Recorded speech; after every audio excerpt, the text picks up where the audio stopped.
going on, guys? I'm Deputy Thomas, and here we are with another motor vlog. So, like basically the intro said, I'm going to be talking about the common traffic violations that, we as citizens commit that gets attention from the police and get you pulled over. So the first one I'm going to be talking about is the one that always catches my eye, and that's no rear plate. That's a big one for me. For whatever reason, it throws a red flag. Now, if the car is brand new, I understand that they're not going to have a plate because my motorcycle doesn't have a plate on it, and it's a brand new motorcycle. But when I see a G-Ride, or what we call a G-Ride, it's like a hoopty, like this vehicle right here. It's an older car, so there's no reason that it shouldn't have a license plate on it. And to tag along with that one, no rear license plate and the tags. So let me see if I can catch up to this vehicle right now. Alright, so I don't know if you guys can see it or not, but that's a California plate right there.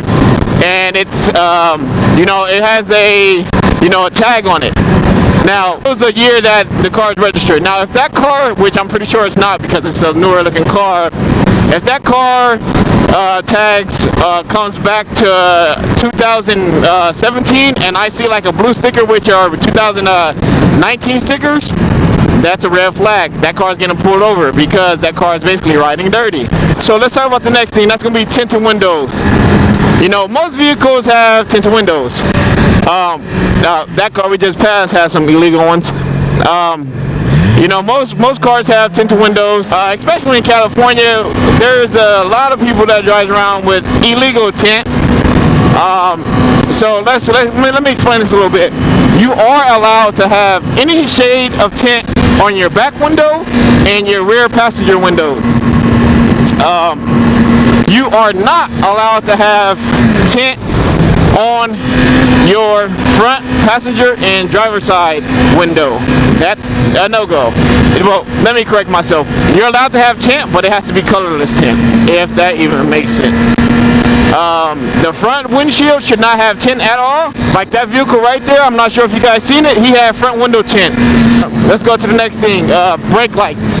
Sometimes people really don't know their freaking brake light is out, so always give people the benefit of the doubt because I'm human and I don't want a cop effing with me for no apparent reason. So yeah, you want to make sure before you get in your vehicle that your brake lights work because if a cop is bored, they will pull you over for a broken tail light.